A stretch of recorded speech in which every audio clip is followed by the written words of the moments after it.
There we Right. go. Queen City Opera, Isaac and Deborah.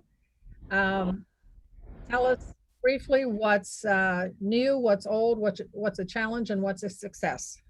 So we've been pretty lucky this past year that we've been able to just put a lot of our projects on ice that we were preparing for in 2020 and just delay those, we thought, until 2021, now probably until 2022. So that's given us some flexibility to focus on some longer term things.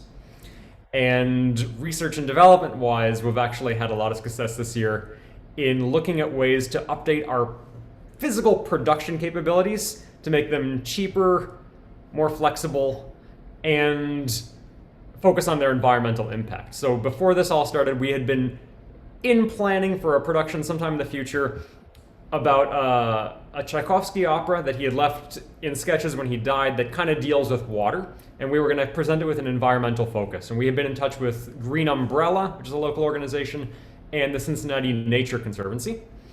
And since we've had a year without major productions, we were like, okay, how could we update our production capabilities so that instead of building a physical set, we're primarily bringing in projectors and like a rear projection screen and designing the production entirely digitally. So we're nearing a solution to that involving short throw projectors and having artists like design video and still images with a little bit of physical set. This will make our productions cheaper, easier to put up, less environmentally impactful, and also will make it a lot easier for us to rent our productions to other companies that might be interested in remounting. So that's kind of a cool thing for us, big picture. The main challenge we're dealing with is that a core component of our mission is to create paid engagements for emerging artists, many of whom have been hit particularly hard because they're not technically employees. So when their work gets canceled, they have a harder time applying for unemployment insurance because they're living gig to gig. So with the help of Elsa Heisel Foundation, last year we did a recording project so that they could just stay in their own home safely and record something. And that's kind of been the inspiration for this project that we submitted a grant for as well, to do a project that is primarily orchestral with a little bit of an operatic focus that we're hoping to be able to do this fall. So, how do you measure the success of the recording last year? So the I watched like it on Facebook. yeah, so the nuts and bolts easiest way to record it is like to kind of measure is like amount of engagement on like social media and on YouTube. That's like a nice quantitative measure. And we can say like, okay, a lot of people worldwide have viewed this.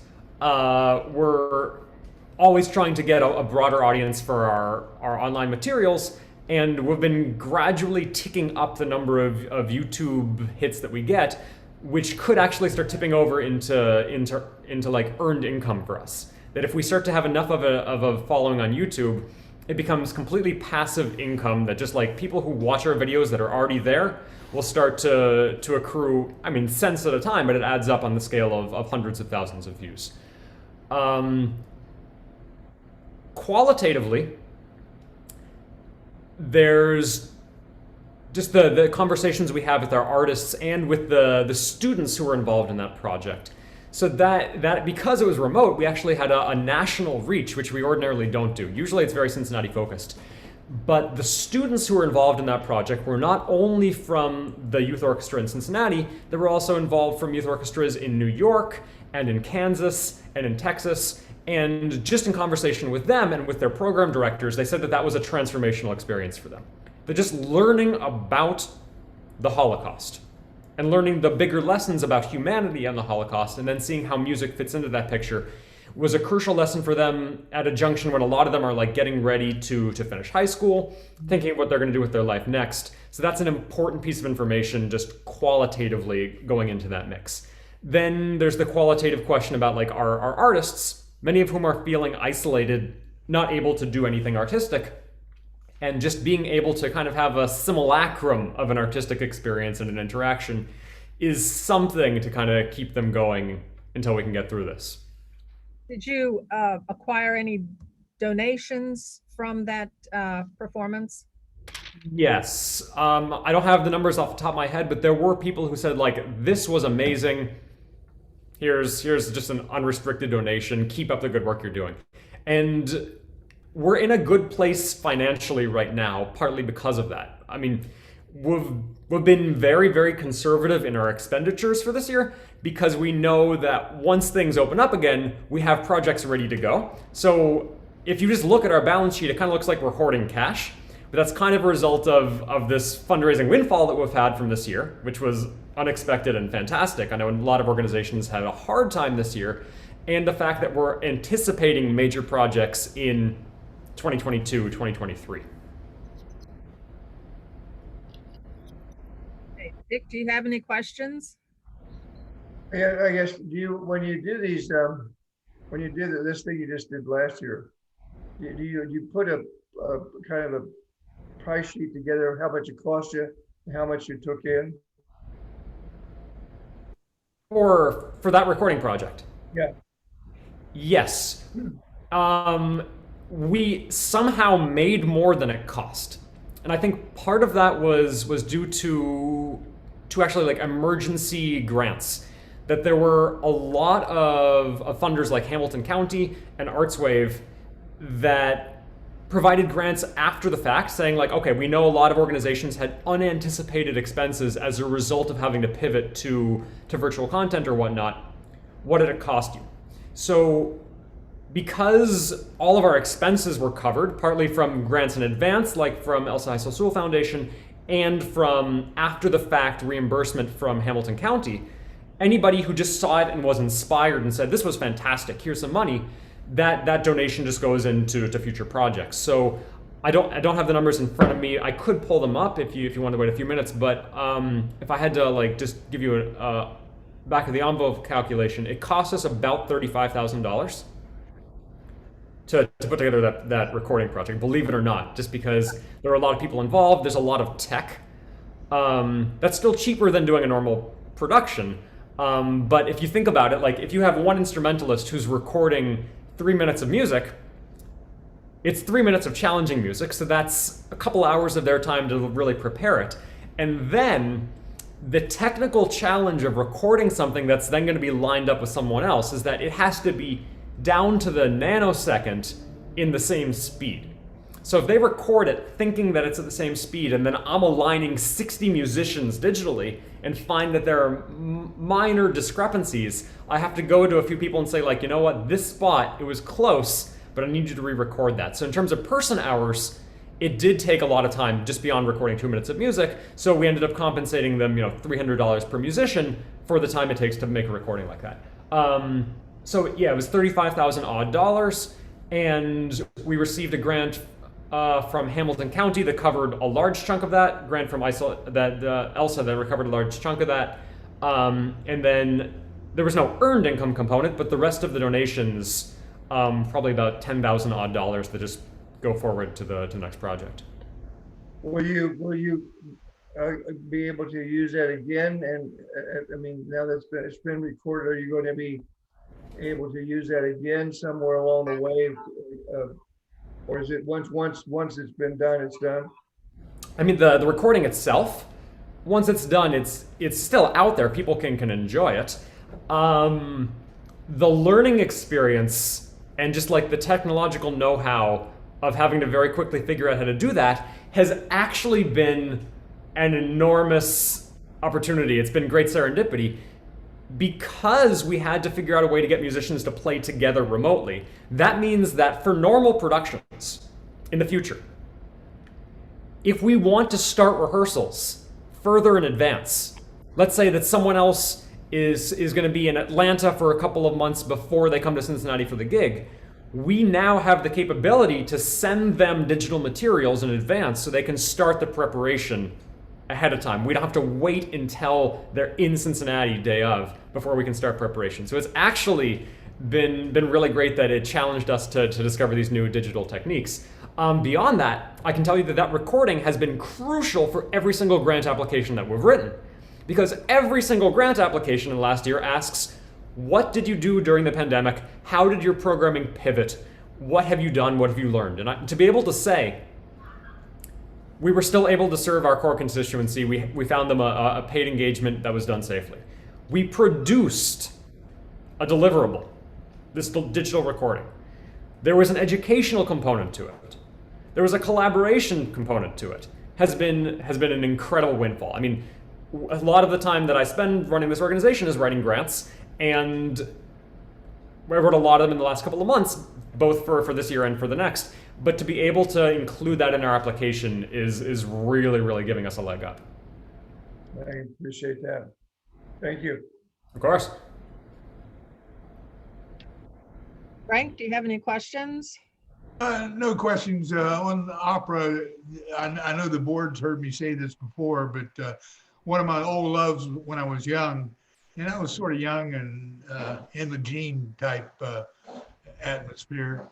I love the Cincinnati Zoo Opera, and one night up there with La Boheme going, it was rather funny. Mimi started hitting those high notes, or whoever she was, and the monkeys got cranked up, and that just sort of stopped the whole show right there. And I just think anything with music is great. At school, was in a large choir with one of the largest organs in the world with it, and you know, we were on like the Ed Sullivan Show and some other ones, and it was a lot of fun.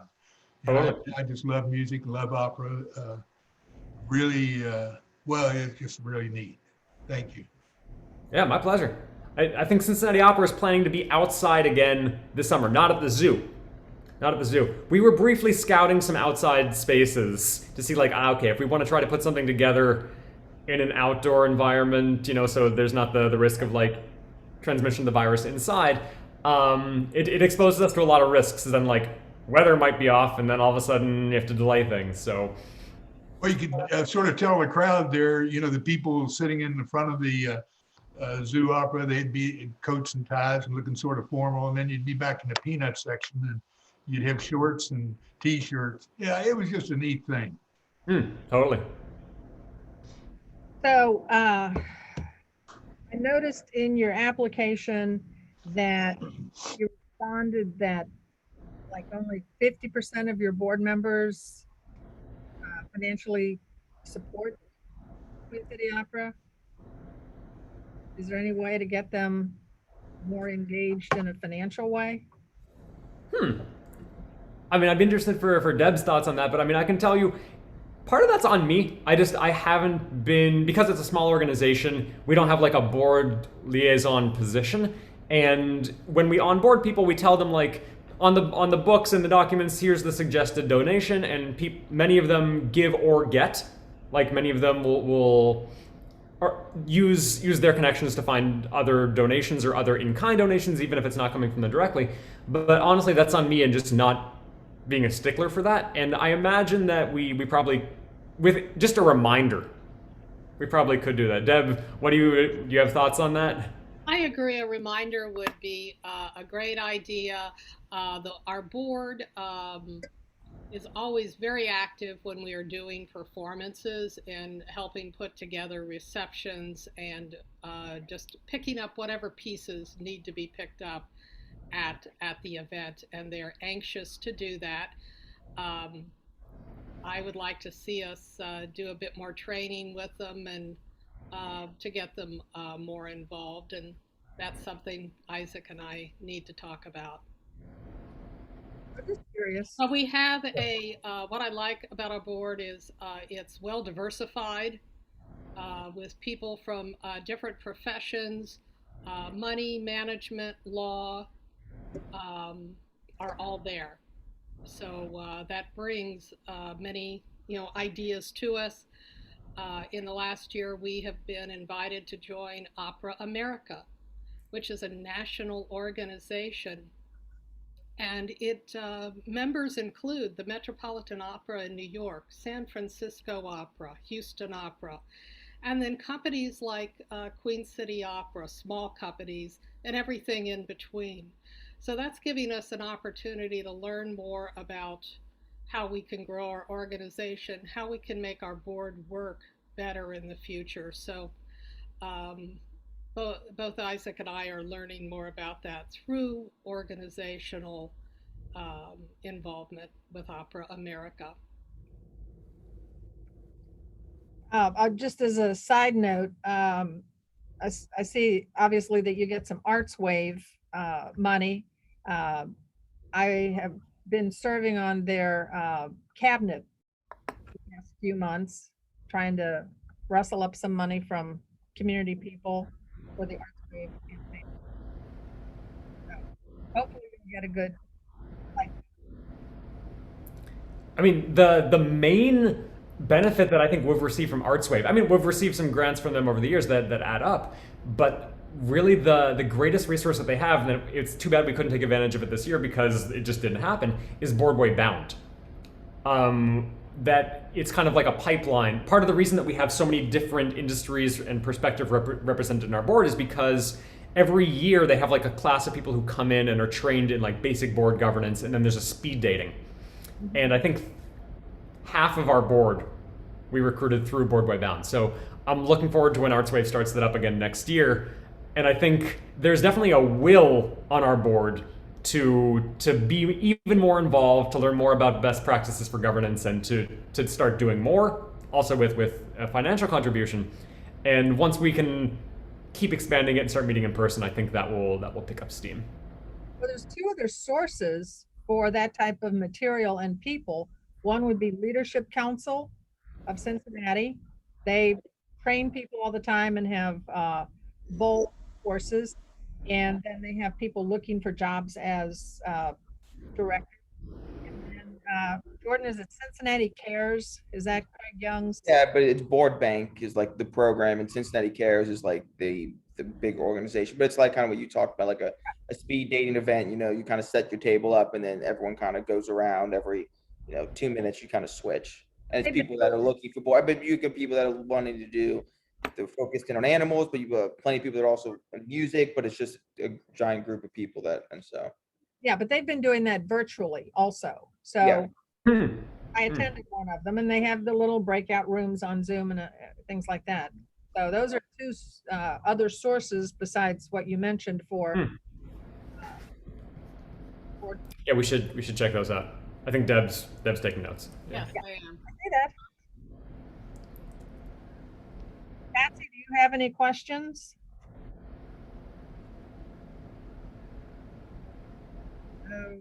Patsy, Looks like the bench might have called her in.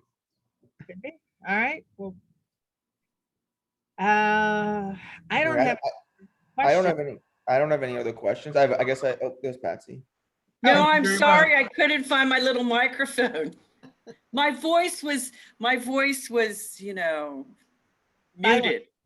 Yes, and I don't have a voice, so while I appreciate opera, it's never me. So no, I don't have any questions. I think they've done a good job with limited pieces they can do. I am not a Zoom person. I do not like all of this visual communication, but I think it is interesting, those pieces that everybody's been able to take from it to benefit themselves going forward, kind of move that in advance. And I think the next interesting thing is going to be how much that doesn't kind of work so that everybody reaches a medium that is a real benefit to their community, as opposed to just be virtual. So because there are some good things that happen with it and some not so good things, and hopefully everybody doesn't go virtual crazy, because I don't know that it's healthy. But anyway, it was interesting to see how you pulled that together, and the money it saves, and the way that that's gonna really make, I guess, some of the scenery more interesting and dynamic. So look forward to seeing that. Thank I've you. always liked things physical. And one thing while I was in that choir, like I said, we were about 200 and we could make a lot of noise. And one time a soprano from the New York Met came up and sang with us, and that woman was up over the whole crowd. And it just amazed me. I mean, it just blew me out. Yeah, I mean, one thing I've been talking with Deb about is that there's no real substitute for just the magic of human interaction. I mean, the arts are great, but even just like seeing someone is a different experience. And like, there's something that happens when you just have like 50 musicians together, and like an audience there that you just can't replicate. It's just not the same. There's no way. And there have been important things we learned from technology that might carry over. But if not, for nothing else, I think we've all learned not to take in-person experiences for granted, and I think there's a hunger to get back to that. So we're anticipating some boom years. You know, I think that people are going to be very interested in the arts, and the arts will have an important role to play in just rebuilding those connections. Right. I think from my perspective, a live performance, you can actually feel the music in addition to hearing it, the vibration and everything. Whereas just watching a video and hearing it, you get, I'm just guessing, maybe half of the experience of it. Well, in addition to that, you have to watch whatever it is who's doing it wants you to watch. You know, as opposed to a side character or whatever, and you're going, I don't like that view. It's like the first, remember when the film first came out and they did all those chase scenes in a car and everybody thought that was really great? You know, I would have liked to have seen a little something else besides just, you know, so it's just a matter, you get the view you get as opposed to, you know, you choosing what's happening. And so I agree with you. It takes a lot away. So Dick, do you have any final thoughts or words or questions? Well, I think with the direction you're going there, I think anytime performers, they take from the audience and the audience takes from the performers when you have them together. And I think it's very difficult. I think it's very difficult for perform. I mean, I admire performers that can actually function in a video setting without that response. But I think there's a lot that together they make the performance whole. And so I'm anxious. I'm happy for you that we're going to be able to do something this year. I think with an audience, I mean, maybe a spared audience because we don't know what they're going to do in the fall. They keep changing their mind every day. But I think it's like anything. I think anybody that performs needs that audience in order to do better performance. I think they can read what the audience is feeling, and I think that helps them in the process. So it's really a major piece of performances of any kind.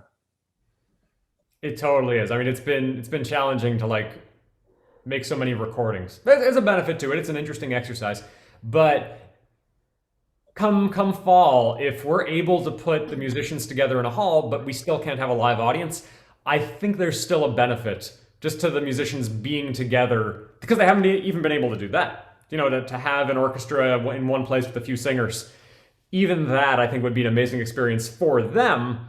And if there can be a small audience, even if there's an audience of just like, you know, board members and special guests, what an experience for them, you know, to have like, you know, this court theater, you know, like where you're like, it's just an audience of 10 with like a full orchestra. That's a very special experience. So I think the first time that these things happen, when we actually get back together and start doing it, we're going to be like, wow, we haven't done this for a long time. It's going to be special no matter what. Well, I would think they're probably anxious. Again, well, I think as you said, musicians also play off of each other when they're together. I mean, I think very hard for them to get the feeling of anything if they're recording something by themselves somewhere. You really have to have that entertainment is based on that kind of thing. I think very difficult to make it work otherwise. But I hope they get to the point where they allow audiences in again. And I mean, the baseball just this year, I mean, a few people, but you know what? That made a huge difference. Just those few people. So I think it does. I think it means a lot to everyone. So I'm anxious. I think by fall you should be able to, you know, unless they find some stupid thing to, you know, keep us from doing it. But we hope they don't. Isaac, you mentioned the Holocaust. I was in Munich 3 years, and when anyone would come to visit me, I would always make a effort to get them out to see Dachau, which I think everybody ought to see at least once. You can only do it once. Can you take any of the things that you've learned working with Queen City Opera the last year from a technical standpoint, and do you apply that to your work at My Cincinnati with Price Hill Will? Oh, yes. Oh my God. Yeah. Because My Cincinnati has been completely remote for the entire year. And I am so happy that I had that summer to kind of figure out all these new technologies. I mean, Zoom is something we've all figured out, but like even fine tuning Zoom, like I can't tell you how many times I've like had to ask students like, did you go to audio settings? Did you turn original sound on? Because like the difference in settings for doing like an online music lesson or doing a rehearsal online between like just flipping a few switches can be the difference between like completely inoperable and like, hey, we're actually getting something done. And the opportunity to learn that over the summer was great. Then the other software we used, like Final Cut for like kind of splicing together these videos, and Logic for editing it. I use those every day now because like if I want to send the students like an accompaniment for a piece that they're working on, I know now how to record it and send it to them at the speed that they want. I mean, tell you the truth, there are components of what we've been doing this past year out of necessity that will stay with me even once things are safe again, both in professional settings and educational settings. Definitely a silver lining. I'm glad that I was forced to figure out some of these technologies. Yeah, for the benefit of everybody else, Isaac has another gig with Price Hill Will, which is a nonprofit in Price Hill. And the segment of My Cincinnati is a children's orchestra. From what ages? From third grade? 8 to 18. 8 to 18. So, well, that's good. I was just wondering about that. Yeah, it's actually worked out well. Cool. All right. Well, do you all have any, Deborah, do you have any other questions for us? No, I don't. No. Oh, it's great to see you and you, too. Isaac. Jordan? Yeah, I don't have any other question. I guess I have one comment before we wrap up. I did like in your application how you put pandemics have stopped orchestras in the 18th century and 19th century, and it's no different now in the 21st. Not the first time. We'll kind of roll with it. I thought that was a cool thing to put in How there. often did you research that they played during the pandemic back then? Say that again? So if you, I didn't read the full application, but Jordan was commenting on how those orchestras were going during those No, they times. paused. They paused during the pandemic in like the 18th and 19th century. He said. Okay. Yeah. I think There were he a lot said of one the performances that were some- like delayed, and they're like, okay, we can't do this now because there was like typhoid and cholera. It happened a lot. Yeah. It probably happened more frequently back then than it happens now. Yeah, I'm sure it did. But yeah, so our board meets at the end of April 29th. And as you know, we usually get back to everybody within a week of the meeting. So kind of the first week of May, you'd be hearing back from us. Okay. Sounds good. Great. Well, I might need a lesson on some of those Zoom settings for the best sound. I can tell you right now, it'll take 30 seconds. This is a huge game changer. You have to go, for me, I'm on a Mac, so I go to like Zoom at the top left and then preferences. But if you're on a different device or on a PC, you just have to find where the preferences are. And like this huge list of preferences comes up like general, video. Audio is the one that you want. And this will make a huge, huge difference, okay? So when you go to audio, scroll down and there's a setting called music and professional audio. Sometime trying to tune in the West Point Glee Club when all the Zooming started coming out. Now I'm a computer nerd. I don't even know where the off one switch is, but this YouTube, West Point, Virtual Glee Club. Beck, my wife said it was YouTube, West Point Glee Club, but they have about 48 or 50 guys in the choir and gals, and it was really neat. There's a lot of things you can do with technology, and even now, it's pretty amazing. But you'll see the difference. If you go to musical and professional audio, and then the top box is show the in-meeting option to turn on original sound. Mm-hmm. This will make an enormous difference for you. If you click that, then when you go back to your meeting, there's like a button that says turn on original sound, turn off original sound. When original sound is on, you and like Ruth, you and Jordan can try it so you can both hear what it's like from one another's sides. It's the difference between like kind of like garbled and like hard to hear and just like crystal clear. I just turned it on.